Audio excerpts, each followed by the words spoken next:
Welcome to Wisdom from the Aerial View, the podcast for those who wish to learn how to crush their anxieties and find meaning and purpose in their lives. How are you today, Dr. Klein? I'm excellent. How are you, my dear? Okay.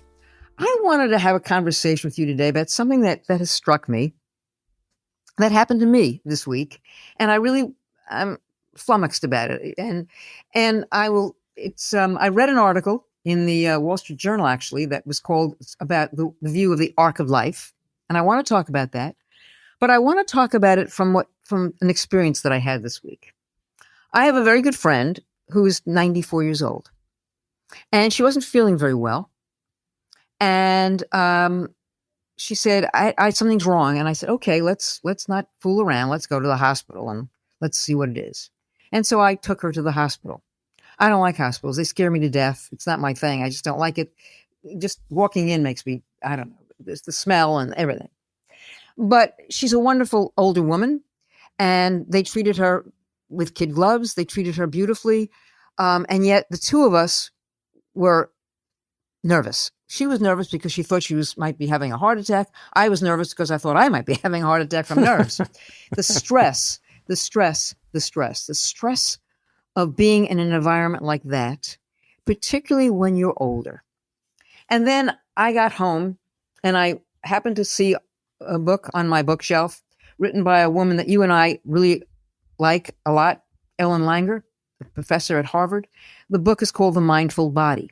And for some reason, I pulled it out and I read a chapter, and I just want to talk to you a little bit about it. Let me just read from it. Hope we don't get sued. I'm allowed to read from it, I guess. And it's called Mindful Hospitals.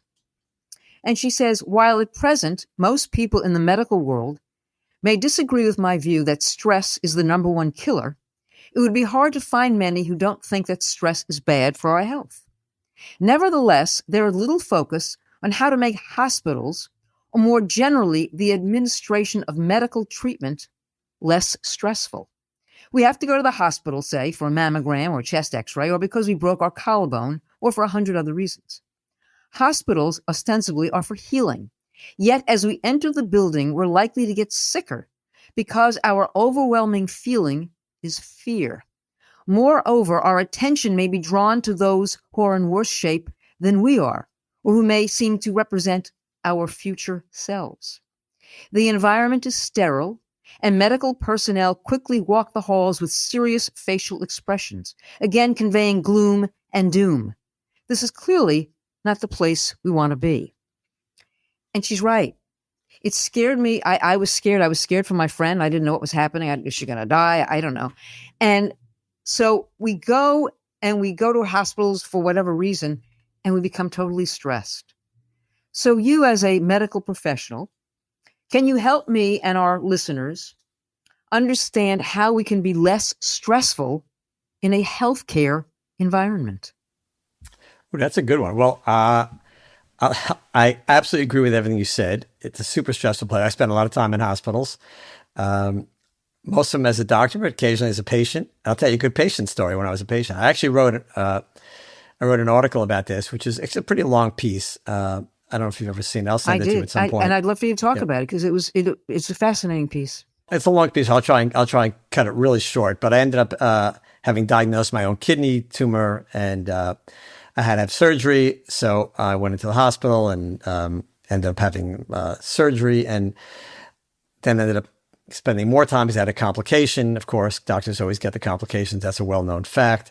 And anyway, in the middle of the night, I'm in a really great hospital. I can say it was at Johns Hopkins Hospital in Baltimore, and the surgeon I had was fantastic. And even though I had a complication, it wasn't his fault. Things happen. But here I am in this hospital, and here's what would happen. Every night, I felt like I was in the middle of the shopping floor at Walmart on Black Friday. That's how bright it was. That's how much noise there was. The one thing you need after surgery is rest more than anything else. Well, this would be the last place you should go to rest, right? Right. And somebody would come in at 2 o'clock in the morning and again at 5 o'clock in the morning to take out my trash. Because, I would accumulate a lot of trash between 2 a.m. and 5 a.m. Sure. And I after I felt better, my wife actually suggested I write about this, the last day of my hospitalization when I was finally feeling better and out of pain, I made a million notes and I wrote this story, but it made me laugh. The other thing is, have you, I won't ask you this question, but anyone who has been in a hospital gown, I call them candy wrappers, right? Yeah. Because you might as well be wearing a candy wrapper because it has absolutely, it's the cheapest material you could find. At least part of it is flying open at some point because the ties generally are either in the wrong place or are absent, which is common. They provide no warmth. They certainly provide no comfort, and they absolutely add to stress. So I agree with everything you said. So there's two parts of this conversation. One is, we can dispose of the first one very quickly. Hospitals, medical facilities need to do a much better job of putting patients at ease. It's not that hard. You could do it. They should be quieter. They should be more optimistic. They should be bright colors. They should be very clean.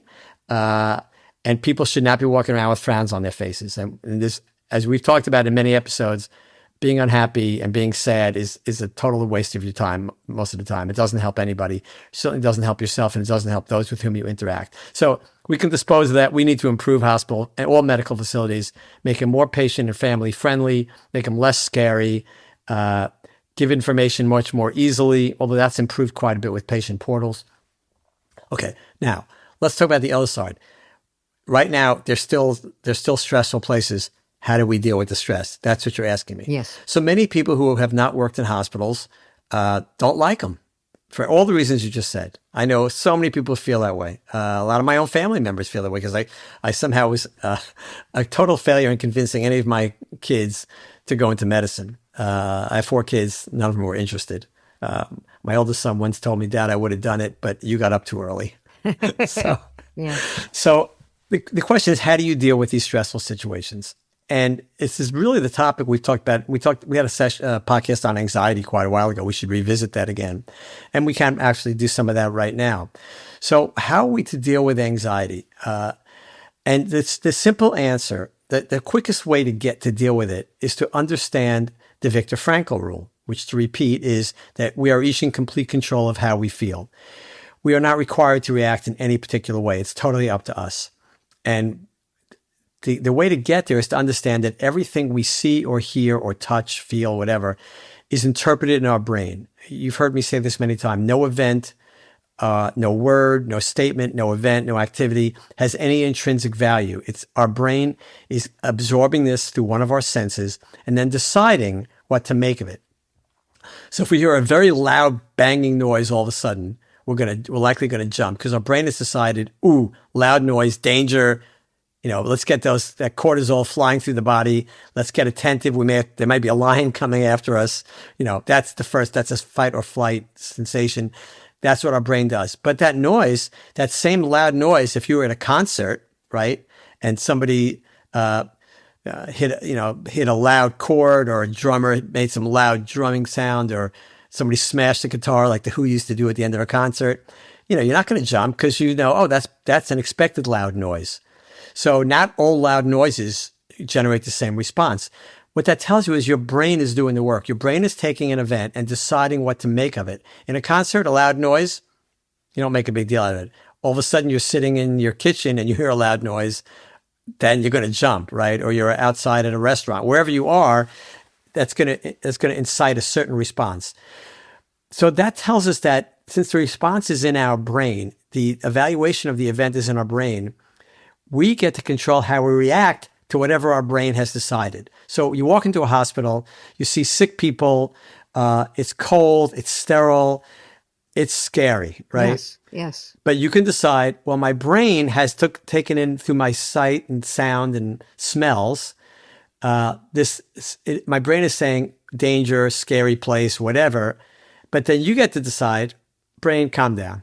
It's not that big a deal. I can see, there's nobody here with a hatchet coming after us. It's okay. It'll be fine. So that Viktor Frankl rule that we have complete control of how we feel, how we interpret any situation. Remember, he was in a concentration camp. He saw the worst of the worst of the worst of the worst of humanity. And yet he survived because he understood he could control how he reacted. And the one thing they couldn't take from him was that ability to decide how he was going to react. So that's the short answer of how you deal with a stressful health situation. The initial reaction, the loud noise of that situation, metaphorically, you can't help. But immediately after or soon after, you can decide, wait a minute, okay, I got bad news or I saw something bad, whatever. I don't have to freak out. I don't have to jump off a cliff. I don't have to cry. I don't have to scream.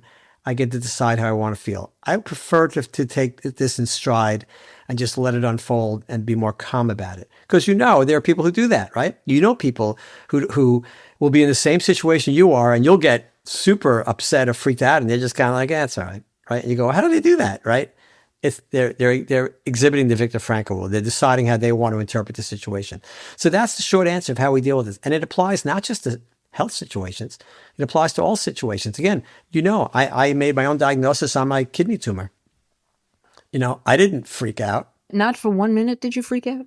I never freaked out. I didn't like it. I went, oh, bleep, Yeah, right? yeah. Because I knew right away, I knew this is probably not going to be good. What is that going to mean? Very quickly, I was able to process, okay, we're going to make the diagnosis. It's not going to be a good thing. I don't know if it's going to be, it's probably malignant. It may not be really what I call really malignant, meaning it has metastasized or done things like that.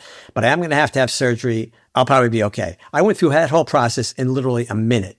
Really? Because I have training, right? I know this, right? Okay. I saw what it looked like. I know Yeah. what these tumors, I've seen so many of them. I knew on the scan what this looked like. I went, okay, that's a tumor. It's probably a cancer, but it's going to be like a well-behaved tumor, meaning a polite tumor that isn't going to, I think, be life-threatening. And I turned out to be right. I could have been wrong, but I very quickly I could go through that whole process in a minute, realize what was in front of me. Well, who's happy about knowing they're going to have surgery and not quite being sure it's going to be okay, right? So yeah, I have a big advantage in that sense, but still, I'm not afraid of death. How we've talked about this a lot, that death is inevitable. We hope it's later than sooner. We hope it's more tranquil than something horrible that happened, like the woman who got stabbed on the North Carolina train, or Charlie Kirk, who was murdered. We hope it's in a much more tranquil, peaceful way. We pray that it is. It may be, it may not be, but we know we know the end is coming at some point.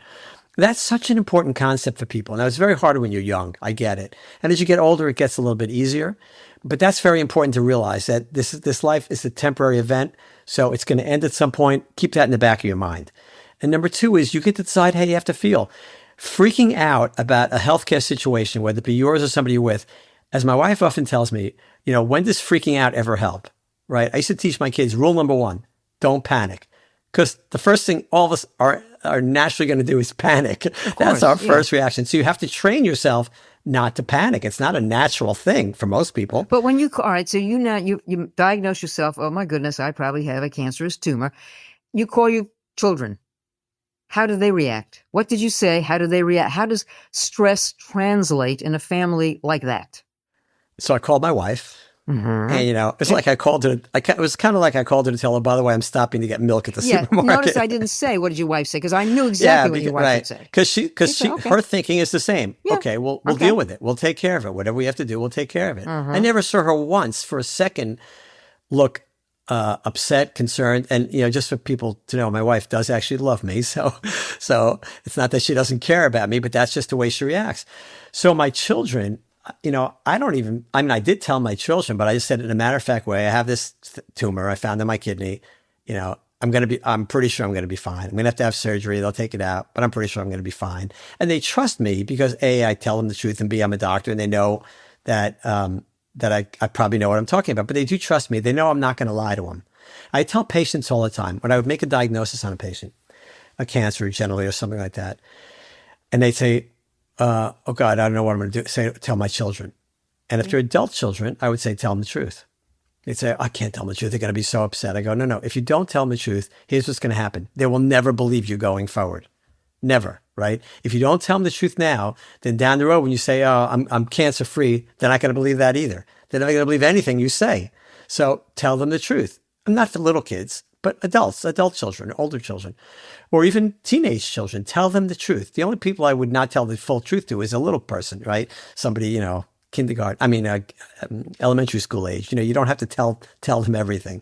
And for them, it's probably best to say, Daddy's got this thing and he's going to go to the doctor and they're going to do this thing and then he's going to be okay. And even if he's not going to be okay, you still tell him he's going to be okay. For little kids, no, you don't tell them all the truth. But for the older kids, you do. You tell them exactly what's going to happen, because then as you go forward, They believe you, right? They don't have to worry then, oh God, is dad telling us the truth or is he lying to us again? You don't want that. Just tell them the truth. So you told your kids, and they So I took told my kids the truth. and They said, okay, you said you're going to be okay. I believe you. That was it. No kidding. Okay. Okay. You say you're going to believe it. You're going to be okay. We believe you. We know you're going to tell us the truth. We know you're not going to lie to us. So yeah, you say it. And I was okay. Right now, I had surgery, I had a complication. It wasn't a nothing burger, but Yeah. In fact, the title of that story I wrote is called One Bad Week. Because that's really about what it was. It was about one bad week. I mean, it was a bad week, but it was just 1 week, right? It was indeed a stressful situation, yet the stress didn't overwhelm you. No, I didn't have any stress. I had pain, Yeah. but I had a lot of pain. And in retrospect, I shouldn't have had that much pain. My pain wasn't handled properly. And I take some responsibility for that, actually. It's just my nature, but I do. But I didn't have stress about it. I knew I was going to be okay. And let me put it this way. When I had the complication, the surgeon, when I was readmitted to the hospital, and by the way, I spent 36 hours in the emergency room on my second admission when I had the complication. I'd been home for 12 hours, had a complication, went back. I was in the emergency room for 36 hours. Mm-hmm. So was that stressful? It was painful. It was unpleasant. But, it doesn't help to be freaked out about it. You have to have a plan. You have to say, okay, now for me, obviously as a doctor, I have some advantages. I know what's going to happen. At one point, the surgeon said, I want to do this particular procedure on you. And I went, oh, that's not going to be fun. I don't want that. I know I'm not going to like that. And I talked him out of doing it. I said, let's wait a day and see what happens to my numbers, one of my blood tests.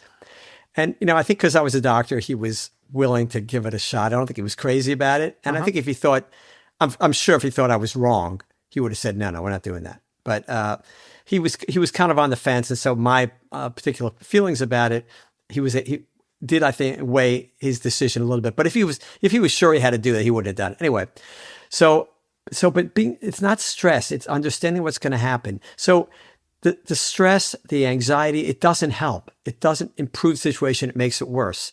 Remember, you're in charge of how you feel. You are not required to scream and yell and freak out when something happens. Maybe initially, certainly, but after a very short time, no. You're not doing yourself or your loved ones or anybody any favors.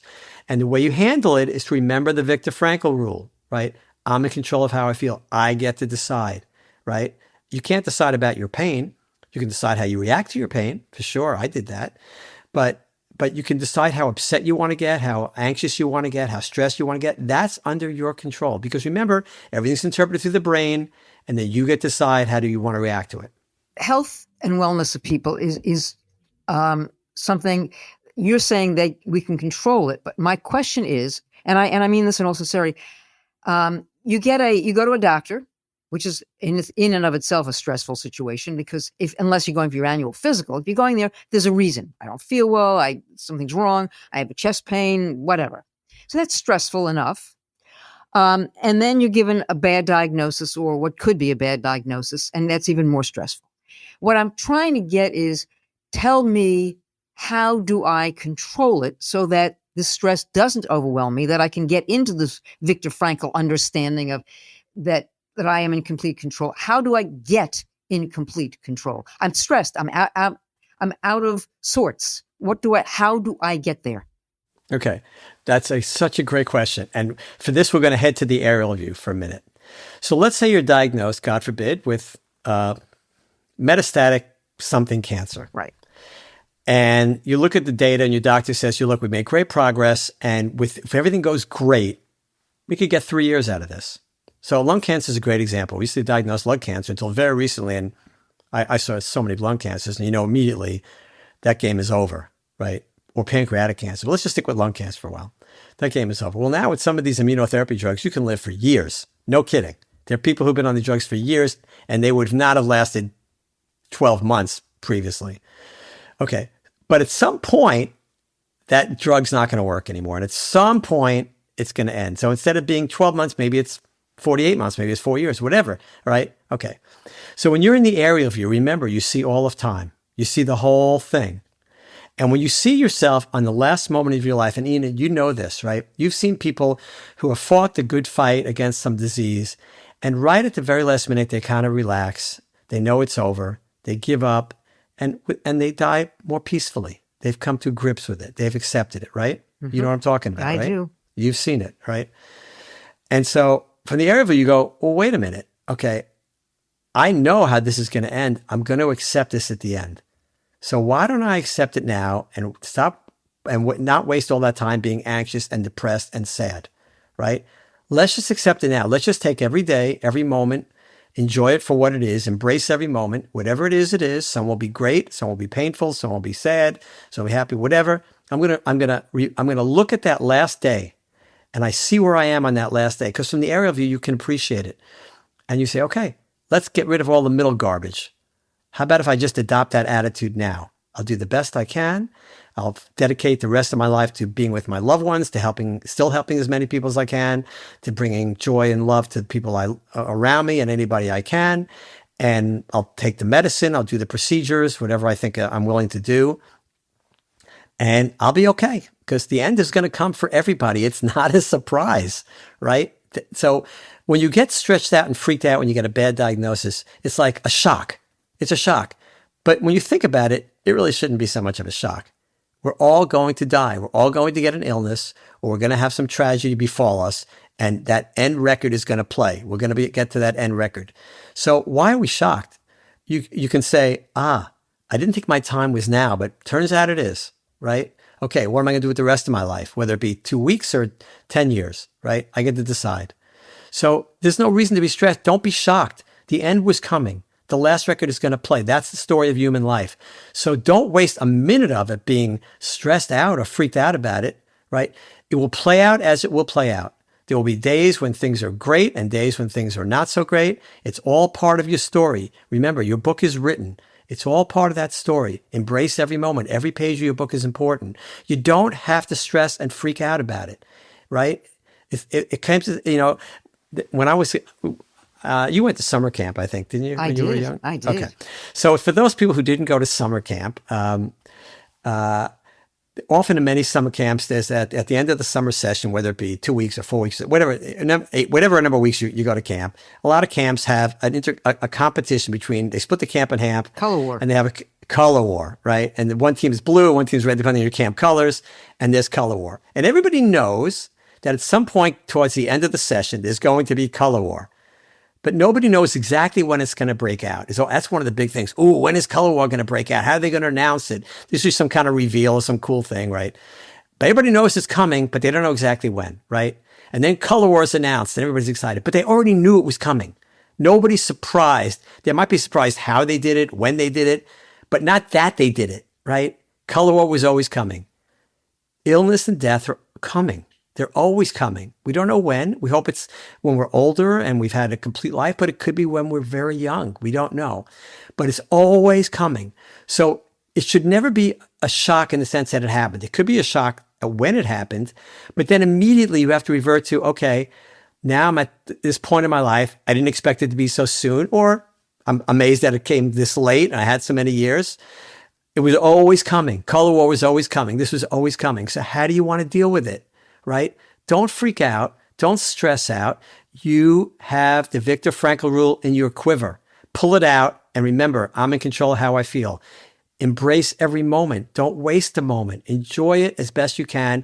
Dedicate your life to those around you, to making the world a better place. What a great gift. Now you know when your last record is right in front of you. Now you can see that last record. Okay, what are you going to do at the time? I better hurry up and finish up my life so at the end of it, I can say, oh, I did a pretty good job, right? Maybe I didn't do it as early as I could, but I got time now. I'm going to dedicate my life to not worrying about my disease, not fretting over my disease, not freaking out and stressing over these, but turning it around, turning the camera around. And I'm going to do what I can to make others feel better, to help other people. I've known plenty of cancer patients who go to hospitals and deal with cancer patients, right? Amazing, right? Yeah, right. You've seen it, right? I have. So that's the point. That's the point. That's how you deal with the stress. You don't have to have it. It's not a requirement, right? We know that. We have the ability to decide how we want to feel and how we want to act.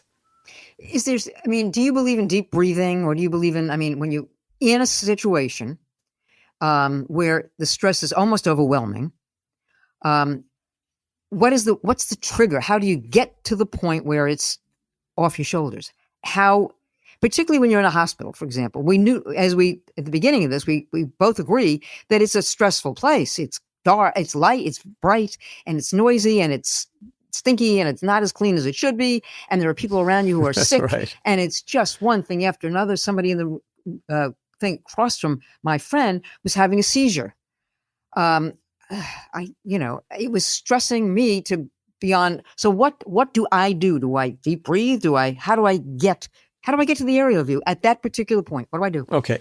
I'm not saying this is easy. It takes practice like anything else, right? So my first reaction is always panic for about a millisecond until I realize, no, that's not going to work, right?